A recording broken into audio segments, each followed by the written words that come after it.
Hey, it's Ella. Thank you for being here with me. And happy Friday the 13th, I guess. Um, Friday the 13th has always, for me, I've always felt like it's a good day, it's a lucky day. I've never had any fear around it, I've never had any trepidation or negativity around it. So, um, I don't know. Your mileage may vary, of course, but yeah, for me, it's always been a good day, a lucky day, or at least, at the very least, not a bad day. So today has been that said, today has been okay. It seems like the day has gone by really, really fast. I My intention this morning was to get on the yoga mat like I have done for the past two mornings, and really before that. Um, while in Bali, I got into the habit of doing yoga first thing in the morning, and I found that I really, really enjoyed that. It was hard to get out of bed because, of course, our waking hour was really early because class started at 7, but we had to be warmed up, and there were usually a bunch of exercises and poses that we were assigned to complete before class started at 7. So for most of us, that meant we arrived at the yogashala between like 6:15 and 6:30, maybe, yeah, between 6:15 to 6:30, which means you have to be up and, you know, at least awake enough. So anyway, um, but here I do naturally wake up usually around 8.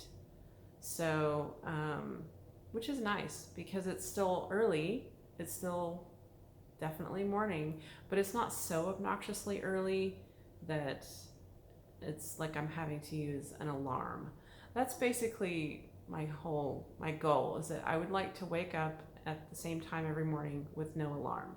And I do want to wake up in the morning, not, you know, mid morning or like 10 or 11, not, and certainly not into the afternoon. I have really changed a lot because I used to not care about that. But I really appreciate the morning now. So that's a change for me, definitely. Um, anyway, so this morning my intention was to get on the yoga mat, and um, however, there was a grooming appointment made for Hugo, and I was not consulted on whether the time was convenient for me or not. So, you know, you got to roll with stuff sometimes. But anyway, so I ended up trying to get on the yoga mat, but by that point, I had this feeling that something else was more pressing, and I found out what that thing was, and so that basically it was talking with a friend of mine who has been really, really going through it, just really, really going through a very, very difficult time. And so getting to touch base with her and check in with her was more important than, you know, whatever asanas I was planning to practice on the mat. So, the other thing that I have felt really strongly about today is my need to meditate.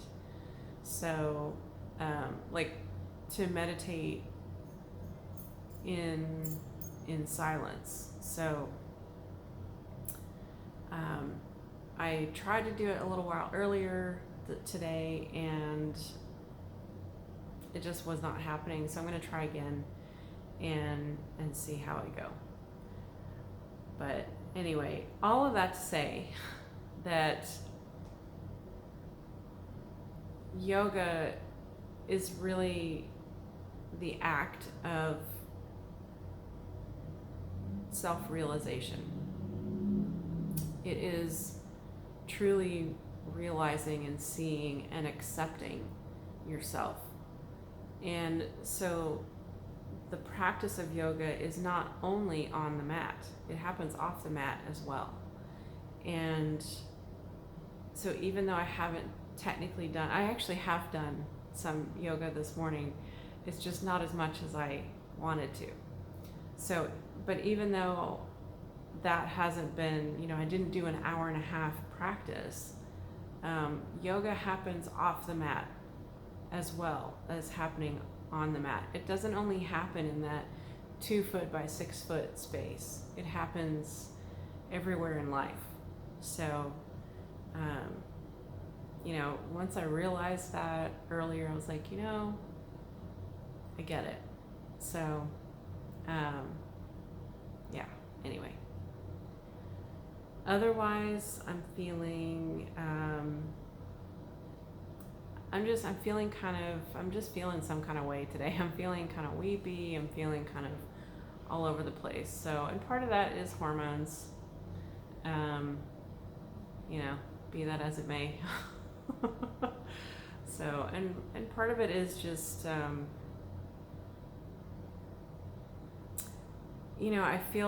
I actually feel a sense of restlessness because I do know what I want. I do know where I'm going, and I'm ready to just get started already. But I am having to be patient. And patience is not something that I am very good at.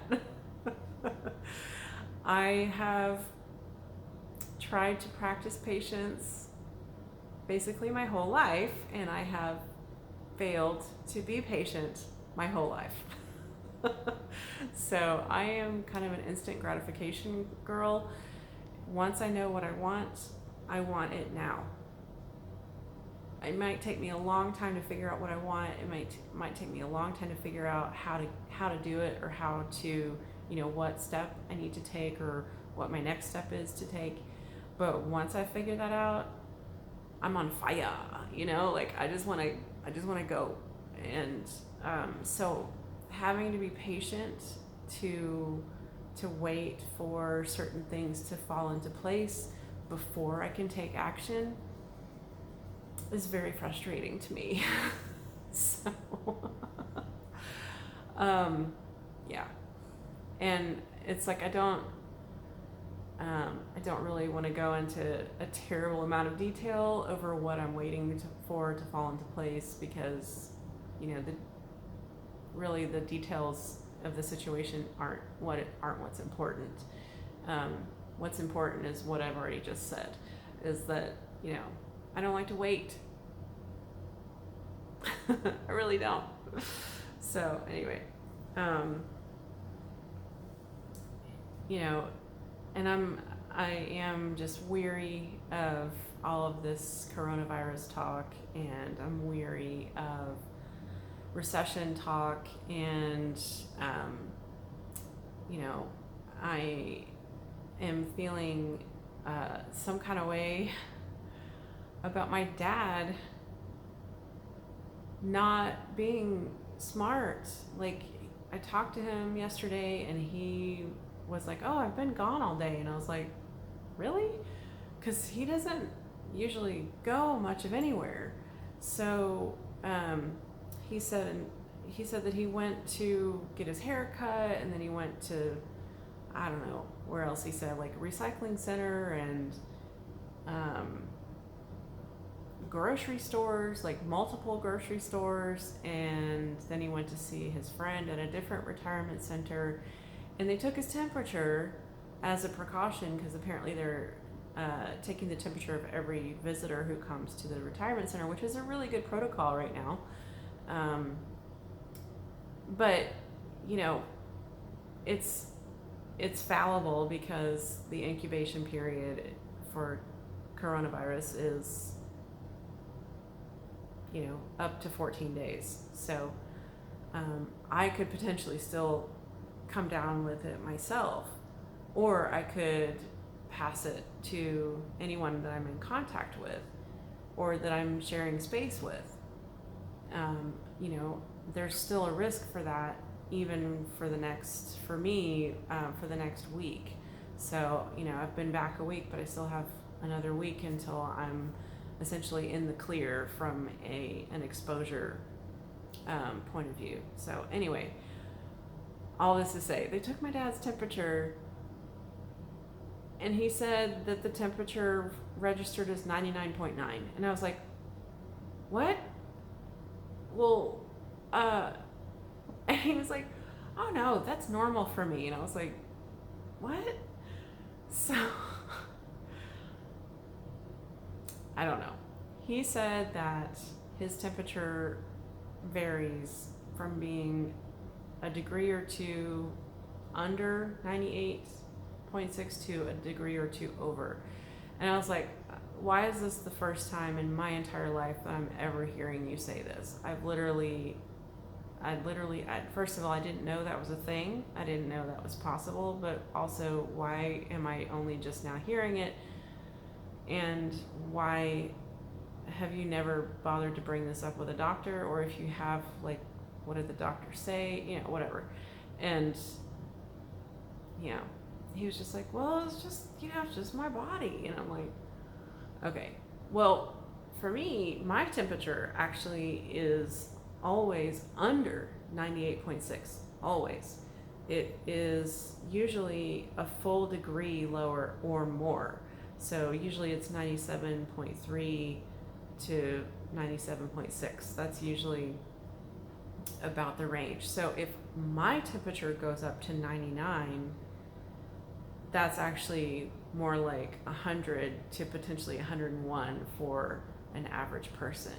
So, and I learned while I was in Bali that having a constantly low temperature is a key indicator for thyroid problems, so hypothyroidism, etc. And you know, I have tried to get doctors to listen to me. That's unfortunate. It's so unfortunate that is something that we have to do. We have to advocate so hard for ourselves and for our families in the medical system. But it's just the truth of Western medicine. I have had to advocate so hard for myself to be tested numerous times, in-depth testing with not just with a regular doctor, but with an internist, an endocrinologist, anyway, multiple types of doctors, basically. And even the in-depth testing that they've done, all of my numbers, blood work, always comes back in normal range. And, you know, and everything appears to be functioning fine.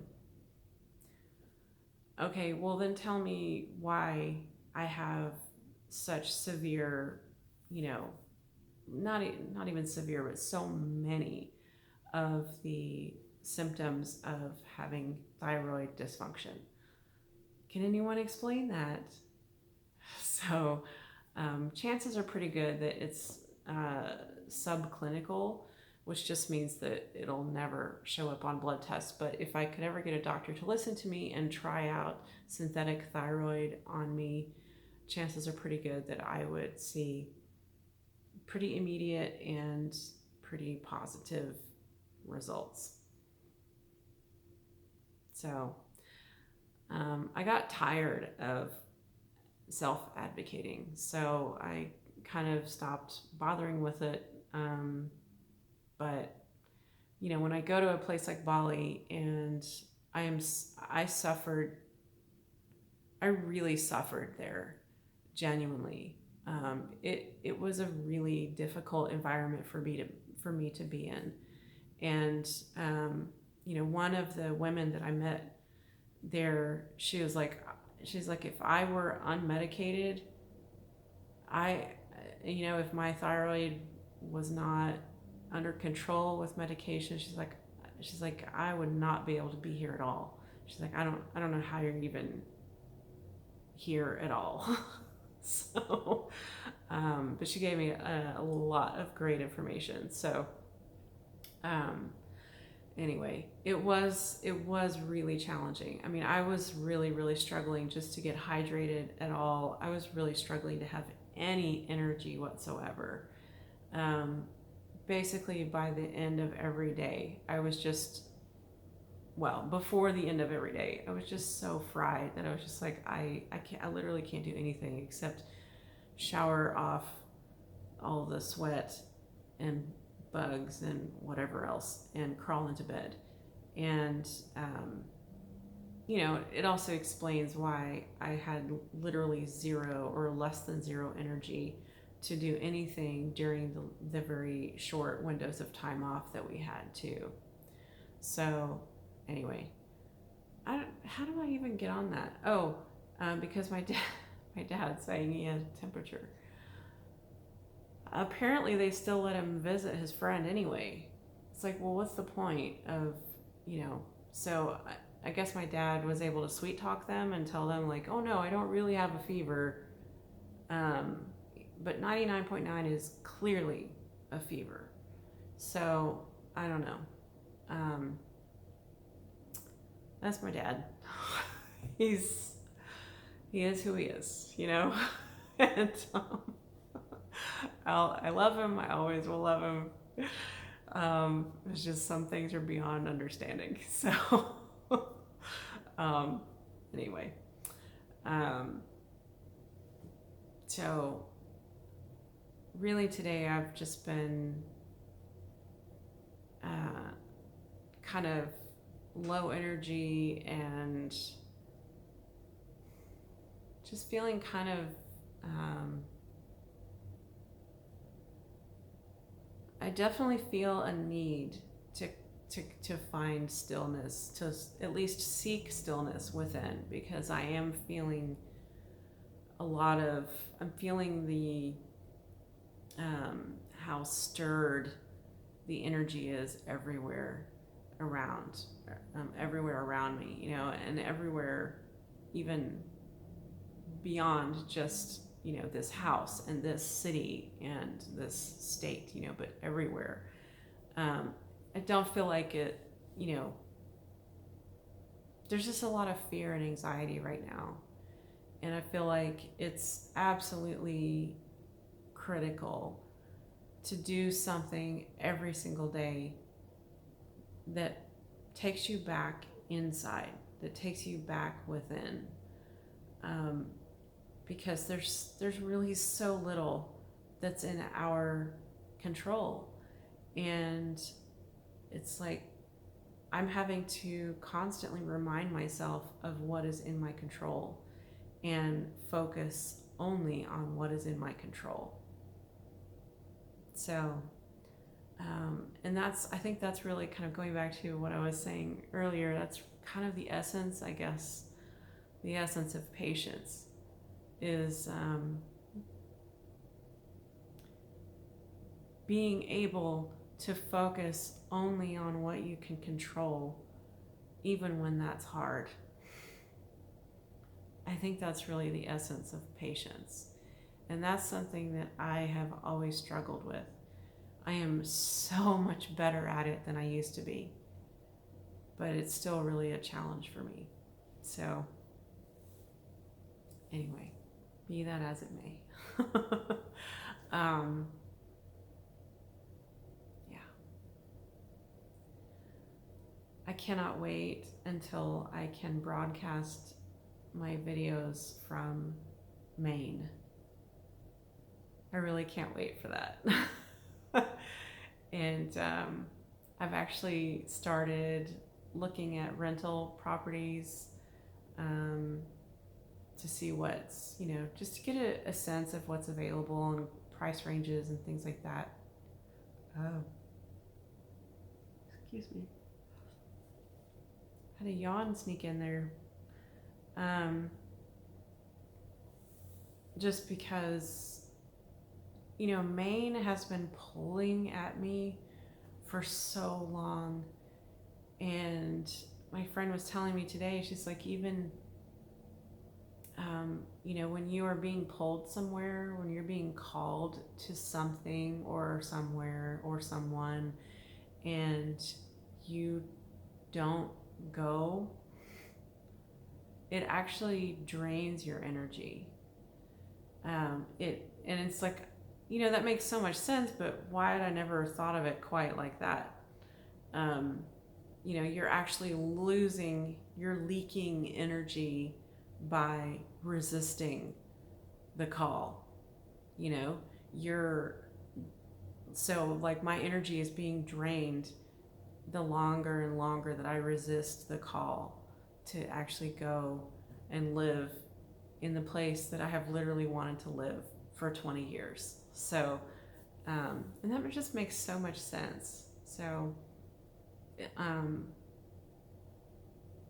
I look forward to reclaiming energy that I've been giving away, that I've been throwing away, because I haven't been,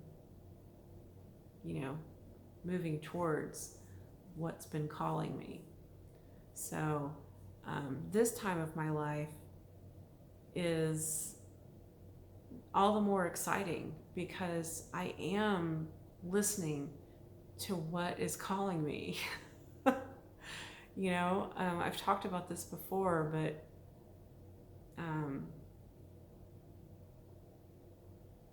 it's, that quote that Vijay said, that you don't choose yoga, yoga chooses you. And it's like, yeah, that's absolutely true. It has chosen me, and I'm finally listening. I'm really listening. And it's pretty magical when you start to truly tune in to what you're being called to what you're being, what you're being guided towards. It's truly magical when you really tune into that and listen, because then it actually makes answering the call all the easier. Because one thing that I like to focus on is, because I get overwhelmed with planning. Okay, I've talked about this, that I'm not a good planner. It takes a lot of energy and effort and focus for me to plan things, because it's like all the steps that need to happen just get all jumbled, and I get confused and overwhelmed, and then I shut down, and then I'm like, I can't, I don't know.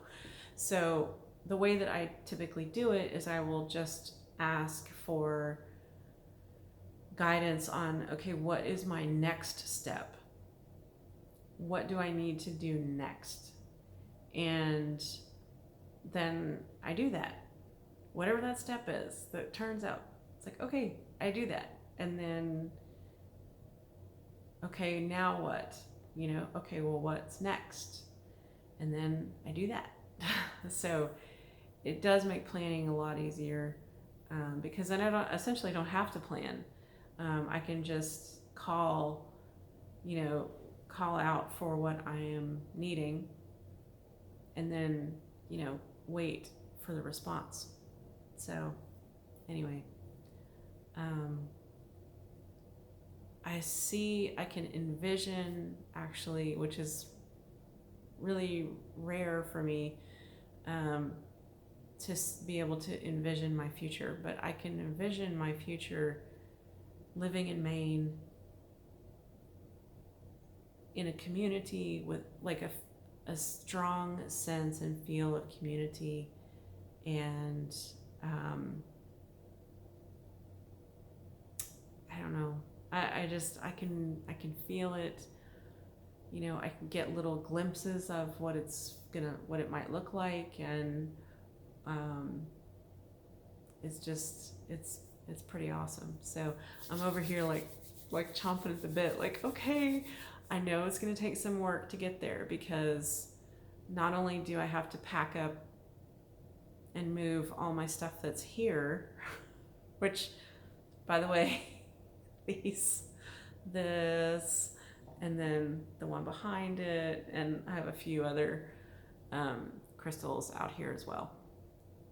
So, I've got things strewn around in, also basically mostly it's up here, but then also in the kitchen. I've got some, lots of cooking supplies in the kitchen. So not lots, but whatever I could fit is in the kitchen. So anyway, and then I've got stuff in the garage, all the extra stuff, and packing material and stuff like that. So anyway, there's a lot to pack here, as well as then going to Plano to my storage unit and getting all of that stuff out, and then making the actual trek up to Maine. So, and then of course I've got a couple of other loose ends to tie up. Like I've got a couple of pieces that are at a friend's workshop that he was going to be working on restoring them for me, and so I need to get an update on that. My guess is that probably hasn't been done yet. And then I actually have a bureau, chest of drawers, whatever you want to call it, in my storage that needs to be restored. And so at this point, I'll probably, I don't know, actually. I don't know. At this point, I'm not sure yet. So it's like, that's one of the how things. That's one of the logistics that needs to get worked out, because really it's not usable until it is repaired and restored. So, if I knew how to do it, then I would do it. But who am I kidding? I don't need another hobby. So anyway, but and I've thought about like how fun would it be to really make a trip out of that, out of my travels from, between Texas and Maine. Like how fun would that be to, I've got a couple friends in Oklahoma, and then I've got friends in St. Louis, and then I've got friends in Chicago, and I've got friends in Indiana somewhere. and then I think I have friends. Oh, I have friends in Ohio, but I'm not sure how close to the highway they are. I've done that drive before. I did it when I moved from New England back to Texas in 2000. So having done that drive before, it's long. And I did it, I went across, so I went across from Massachusetts, because I was in Massachusetts. So I went across Massachusetts and, no, I didn't. I had to go south. I was like, wait, what did I do? I don't remember now. All I remember is that I know I went through Pennsylvania, driving through the mountains of Pennsylvania, and it was a gorgeous drive, but it was also most of that drive was like the middle of the night, so I didn't really get to enjoy it that much. I was just like, wow, these mountains, I bet they're awesome in the daytime. But anyway, so around like Ohio and Indiana, it's really boring, and then southern Illinois, really boring. Oh my god, like there's nothing to see. So it's not, I don't know. So I've been thinking about that, like how would I do it, how long would I take, and also would I pay a company to transport everything, which there's always risk when you do that, a lot of risk of things being broken or things that go missing, or would I do it myself? Knowing how some of the things in my storage unit in Plano are packed, I would not want anyone else to touch them, basically. I would not want to hire a company to just throw everything on an 18-wheeler trailer and haul it. I would not want that, because so much would get broken and damaged and destroyed. So yeah, whereas if I do it myself, I know it's going to be done right, but it will be a lot more difficult. So, and it would also be a lot cheaper for me to do it myself, obviously, leaving out the small details. So anyway, this is the stuff that's like, this is part of what's like on my mind. It's part of what I'm thinking about, is like, I'm really, and it's because planning is a challenge for me. So, you know, the magic plan of, you know, how everything is exactly going to unfold, it never just comes to me. It never just arrives. I have to talk it out. I have to process it. I have to, you know, try out different scenarios to see what resonates and what doesn't resonate. So, and maybe everybody's like that, but I just don't know many people who have to take as long as I take to process and talk things out, especially when there are multiple steps involved and when it's something that's can be rather complex, like moving cross country. So anyway, all that said, I'm excited about the next part of my life. It's already started, so I'm excited about this part of my life. So as long as I can focus on that and focus on, you know, just preparing myself for that, for what it's going to take to get myself moved cross country and all that kind of stuff. As long as I just continue to focus on that instead of focusing on the news and what the market is doing and fear and anxiety and all that kind of stuff, it's like I can't, you know, I don't choose to engage in that stuff really anyway, but it's unavoidable right now because it's on everybody's minds. So just the collective is very, you know, stressed out right now. So anyway, so whatever we can do to come back to ourselves, to come back to being within, that's what we need to do. So just keep doing it. Keep going. I love you. Keep going. And thank you so much for being here with me. I'll see you tomorrow.